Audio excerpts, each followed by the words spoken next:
Mainit naman eh. Arte ka lang eh. Baby, Kiki, smell Kiki. It smells so good.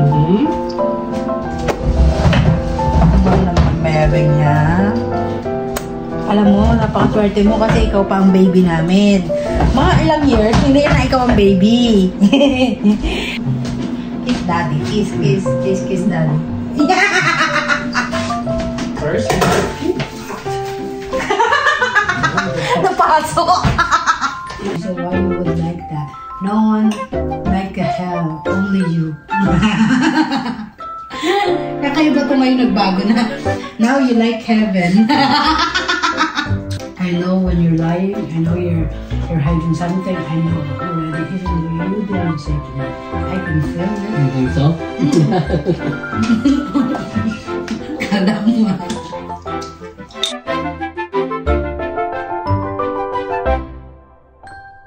Hi mga kachupaw! Welcome back to my vlog! Nakakatawa-tawa. Sino yun? Sino yun? Today's video, papaliguan natin ng aking Kiki kasi medyo mapanghin na. Okay, sinong Kiki? Sino Kiki? Paano papaliguan? Ito pong si Kiki. Ayan. Ayan ang Kiki. Mapanghin na kasi siya. So, since 5 days na lang before Christmas, kailangan maligo naman ang ating Kiki para sa Christmas, mabango-bango naman kahit paano. Ano? Halika na, Kiki. Takot to sa tubig eh. Kaya, ngayon, panoorin natin kung paano siya maligo sa bathtub. Halika, Bebe Ruth! Halika, Bebe Ruth! Bubutong malaman mo. Halika na, Bebe Ruth. Ito naman, hindi ako pwede maghawak ng walang kagat eh, no? No! No! Halika na! Shower na! Ligo na, Bebe Ruth.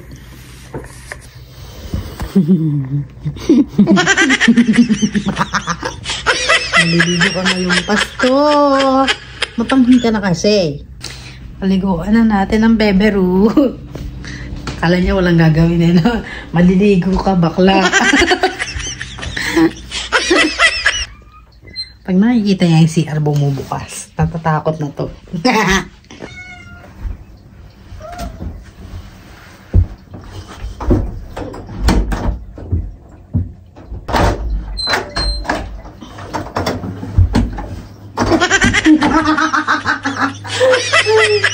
Panghin na kasi ng aking alaga.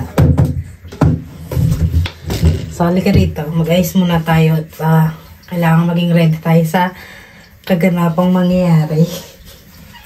Halika, pumasok ka sa bata. Dali. Hindi ka naman papatayin. Hindi ka naman mapepe.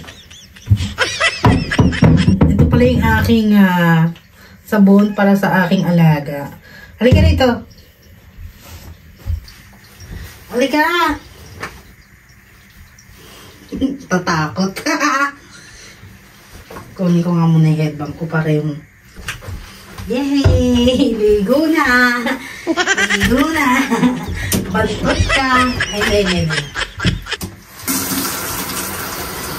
Hindi yan! Hindi mainit! Mainit po, mainit!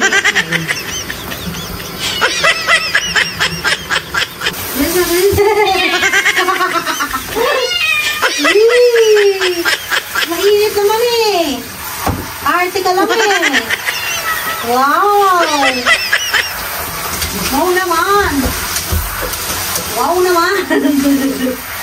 Mainit naman yan eh! Eh! Yun! Very good din! Very good pala! Ayun, very good pala ah! Ligo! Nililiguan lang! Ay! Parang ka lang kayo nakatay. Oh, yan na. Yan na. Yan na. Yan na. Yan na. Oh. Hindi. Sabihin dyan lang eh. Ay, hindi. Paano ano to? Paano matatapos? Buhisit ka talaga, Kiki. Hindi. Dyan lang, dyan.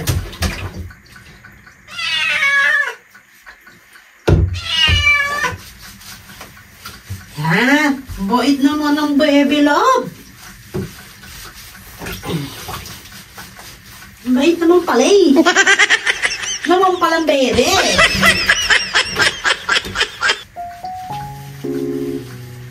Alam mo naman kakatayin ka eh. Papaliguan ka lang naman.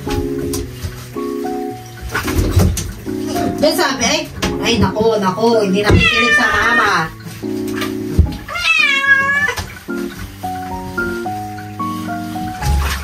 Gaspet, hugas pet. Hindi. Mabait naman pala eh.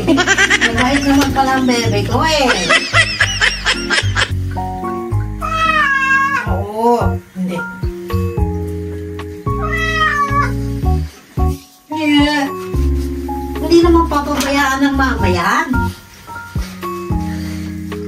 Kasi kailangan maligo eh, kasi mabantot ka.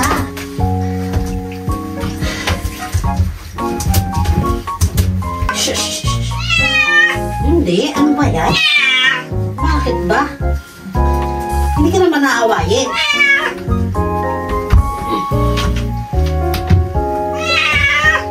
Hindi.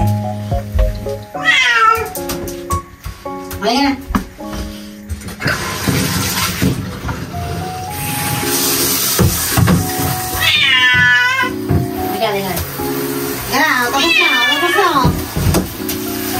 Tapos na eh. Woo! Yay!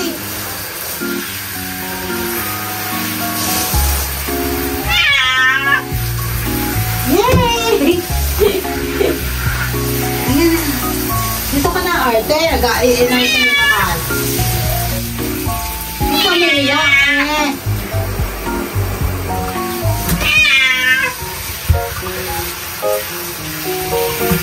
Uy, ang bait naman ng batang yan. Ang bait naman ng batang yan. Hindi pala mabait. Dito lang. Nagkakalat ka ng basa. Saglit na lang eh. Dan. Yay, dan na.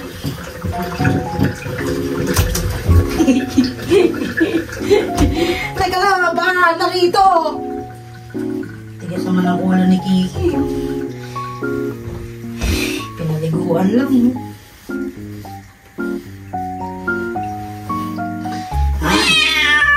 Ay, bina. Alam ko talaga na pipos eh. Bahala oh. Dari ka sa tatay mo. Ay, nakuha naman ang bata. Ay, ang bango na ng bebe ko. Ganito ko siya paliguan. Kailangan malinis din ang ating alaga. Kawawa naman itong bata. Hindi. Mag-blower na lang kita ha. Para matuyo ka na. Bango naman ang bebe ko!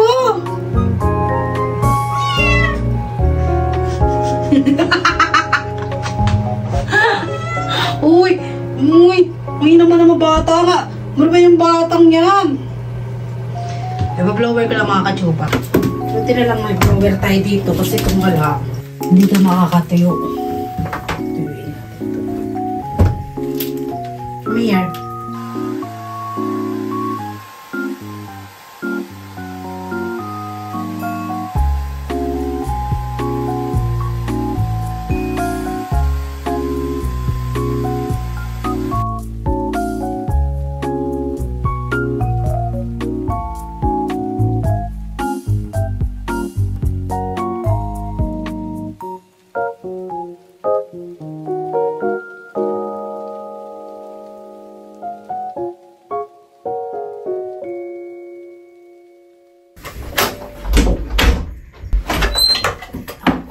Dyan lang. Ang natdan. Ay, hindi tayo aalis dito hanggat di ka pa nang gugupitan ng kuko. Hindi ito masakit.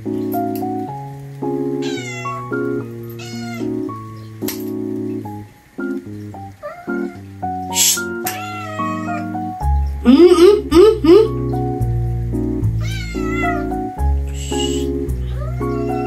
hindi na. Hindi naman nagupitan. Diba? Malinis. Yan na nga! Meron na nga yan! Ay, presko na ang bebe ko. So, mga kachupa, tapos ko na paliguan ng aking Kiki. Ngayon, ito na yung aking asawa. At kakainin namin yung dilata. Sabi ko nga sa inyo, nagsimot na kami ng mga dilata rito dahil ayaw namin masira yung dilata, hindi nagagamit. So, I forgot! Give me that! Let's see what the hand is doing. Meow! Ito mga kachupa, mukhang masarap siya. Beef stew. So, ito yung aming dinner for today. Just gonna mix it with some rice and then we're good to go. Apritada? Baby, it smells like apritada in the Philippines. You think so? Yeah. Kasi may ano siya, parang beans. With beans. It's got potatoes, carrots, meat, some other good stuff in there. This makes it last a long, long time. I think he's hungry, baby. No, I'm not hungry. You just feel before you take a shower. Ito, maano to eh, makwento to eh. Makwento to eh. Oh, bango naman ang bebe ko. Ang bango naman ang bebe ko. Baby, Kiki, smell Kiki. He smells so good. Ang bango naman ang bebe niya. Alam mo, napakaswerte mo kasi ikaw pa ang baby namin. Mga ilang years, hindi na ikaw ang baby. Baby, I was telling, he was so lucky because he is the baby today. But maybe a few years, it's not baby anymore. Well, he can't be a baby forever. Yeah. It'll grow up soon. Ang bango naman ang bebe He's ko. gonna be a big boy. Ang bango naman ang bebe ko. Napakabango naman yan. Tigil to kaya.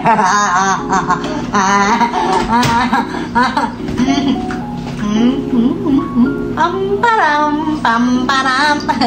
Gusto niyang samahan. Gusto niyang sundan yung tatay niya. Oh. Gusto niyang sundan. Oh. Talaga kala mo talaga. Oh.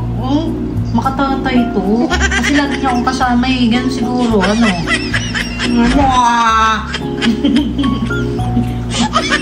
Napakabango naman ang bebe ko. Napakabango naman ang bebe ko.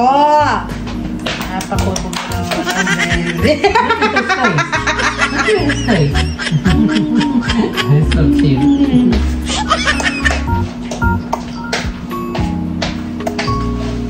Maybe I'll rub some wet naps. Ha? What's that? Wet naps. Malinis naman ang Kiki. Malinis naman ang bebe lo. I'm gonna leave it up here so it's more accessible.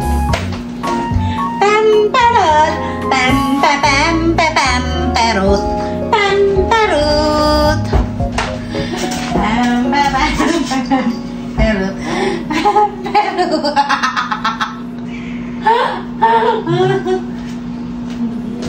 Kiss daddy, kiss daddy.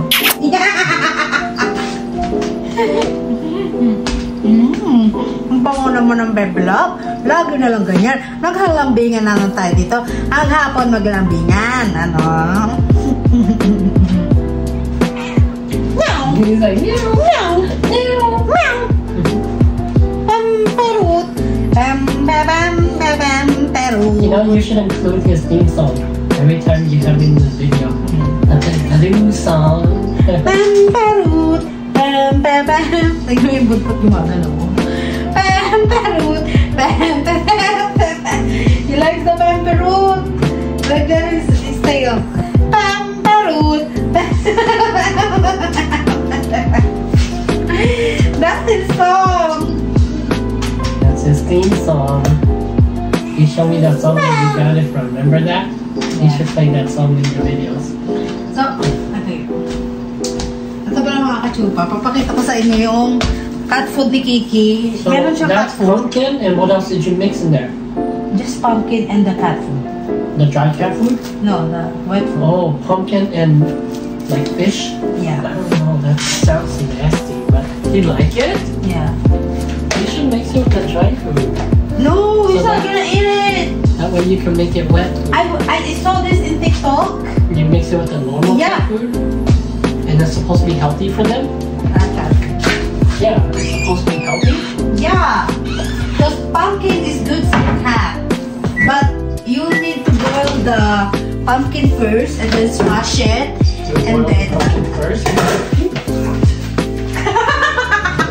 napasok. Kaya nakakachupa oh. So, yung isang cat food na imbis na isang kainan lang, naging 2 beses na. Kasi nilagyan siya ng pumpkin. So, naparami oh. Tsaka naubos agad ni Kiki, nasarapan. Baby Kiki loves it. He likes it? That's good. Maybe we'll Is do it like more. gonna eat with us? No, show him that he can whatever he wants to eat. Yeah, he can eat canned food. So you know what?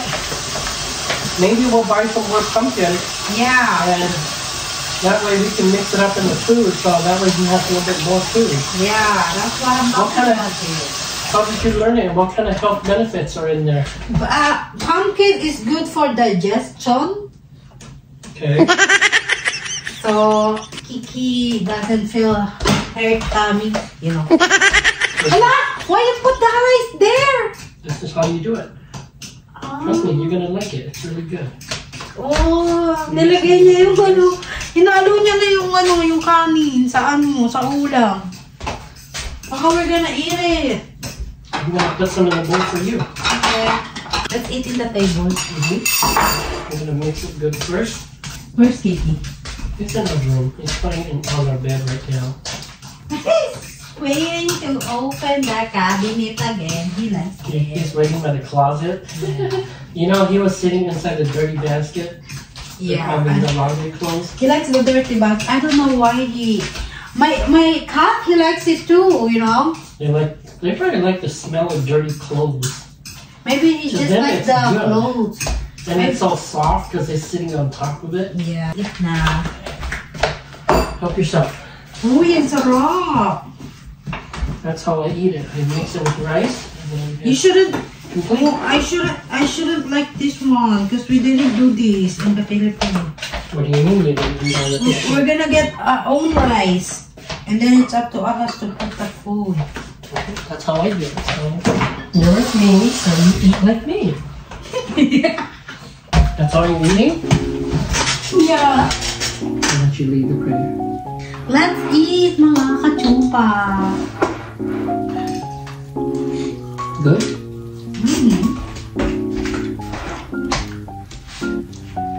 Sarap naman. Hmm? Sarap. Good.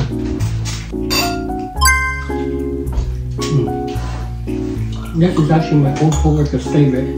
He told me about it. Try it. It's really good. At first, his wife saw it, and his wife thought it was dog food. His wife said, "Why are you buying that? Why are you eating that? It looks like dog food." He said, "No, it's not." I think you're addicted now. Parang kaldereta eh. Same sa kaldereta. You think so? Maybe if when I see the fridge like that, there's no food, I feel like so sad. In order to motivate and inspire ourselves not to eat so much, we have to keep it that way. And I plan to keep it that way until the beginning of 2025. And then I'm going to stock it with salad, veggies, and fruits. So that's all we eat. I've been eating the apple, so I have left one. Every month on a monthly, then we'll eat something different. But other than that, we're going to pretty much eat fruits, veggies, and salad. For 6 months straight. So we're going to go all the way till June. I don't think you can do that. Of course I can. No one should do it with me. I beg you. And then you told me every Saturday you're gonna give me back a Subway. Once a month. No! When we go out. Once a month when we go out. Then we can eat meat, we can eat bacon. So that way we have our Iron, we have our protein. Sarap. Also, ano ba nakita mo? Does it look like dog food for you when you saw it? Yeah, because you mix it with rice. You shouldn't do that. That's the best part. I don't do that. Dami namin canned goods, mga kasupa. Kung may mga kilala lang ako dito, may mga friendly lang ako dito na, alam mo, walang mga ulam, ibibigay ko sa kanila mga kasupa. Kaya lang mga neighborhood namin, baka mamaya kami pabigyan. I was telling that if I have a friend that I know that they need food, I'm gonna give some canned goods. But in this neighborhood, maybe our neighbor give to us, you know, because we don't have food. Maybe they have a lot of food. Here's a famous question What is it? that we ask a lot. Would you rather serve in heaven or roll in hell? Serve heaven. Of course. But you know, a lot of people say they would rather roll in hell. Why? Like that? That's what I used to say. I remember you said that to me a long time ago before I came here. You always topic about heaven, hell, and then you always say, "Oh, I wanna go into hell so I can rule those bad people," you know. And then I said, "Why you would like that? No one like hell, only you." Kakaiba to ngayon, nagbago na. Now you like heaven. I've been reborn. You changed. I have no more demons in me. Good. I knew it. Those are the demons talking. I remember. I know you, all of you, all of your body. I know you, even inside your eyes, inside your mind. I know you already because we've been together for so long. I know when you're lying. I know you're hiding something. I know already, even though you didn't say to me. I can feel it. You think so?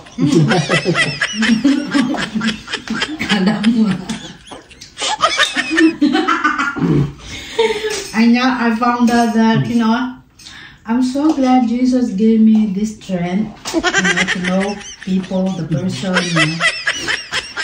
I feel like I have something inside of me that I can read some people's mind, you know. What about this one? If the devil told you, would you rather go with me to hell and you can eat whatever you want, all you want, as many as you want, or you can go to heaven and starve. There's no food there. I would rather choose the heaven. Well, I wouldn't say starve, but I would say there's no food there so you cannot enjoy it. I still pick heaven. Why? Because if I go there, I don't need anything to pleasure me. I don't need food. I don't need anything. I don't need jewelry. I don't need gold, clothes, and anything that I can say things. And you know that even if the devil say that, what are the chances are that he's going to keep that promise? Not likely. Exactly. Not likely. You go there and then you say, hey, where's all the food that you promised? He's going to say, I never promised that. I just said to you. It's a trick. I remember I saw something like that in the YouTube. And then they said the guy went to the heaven, the gate of heaven. And then he said that, are you okay that you're gonna go inside? But there's nothing here. And then he go to the hell gate and he said, if you pick here, there's a casino, there's a girls, there's a always party, something like that. And then he go back to the heaven gate, and then he said, oh, I'm gonna pick the hell because I thought that it was fire, something like that, hot, and a lot of bad things, but it was not. Yeah, it was party. It's like always happy. I thought I was wrong, but I'm not. So he went to the heaven. He went to the hell, and then he's not going back upstairs because he picked the hell, right? And then he said, "Oh, where's the party? Is it done?" I said, It's a treat. Yeah, I think I heard of that story too. I don't remember how exactly it goes, but the guy, he went there and then there's no party. It's just an illusion. Yeah. And then in heaven there isn't. There's a lot of things, but not earthly things, because it doesn't matter. Like you don't need it. Like you don't need money. You don't need cars. You don't need like clothes, beautiful clothes, jewelry. You don't need any of that stuff. You don't even need food. Like you can eat, but it's not required. It's for fun, for pleasure. So they have fruits, they have veggies, but that's all you're going to be eating. But it won't matter to you because you won't miss eating meat because that's not a thing there. Yeah. Yeah. I think the thing there is when you see a beautiful view, beautiful, you know. You know, when me and Yarly we were young, we always say that, oh, if we go to heaven and God say, oh, here, we don't serve meat, you can't eat meat. And then we always making jokes like, oh, then we don't want to go there because we don't want to eat meat. But I think that the reality is that it won't matter to you. If you are dead, it won't matter. Like you won't even think about eating meat. Only. Time para mga kachupa. You're gonna do more of your vlog? No, I'm just gonna finish it up. You finish it after this? Why? My homie wants to play. Yeah, I wanna play. So I told my homie, you wanna play? Okay, Johnny, let's play. Okay, good You're play. okay? Because I want you to find something to do so you're not so bored. Yeah. You wanna watch TV in the living room?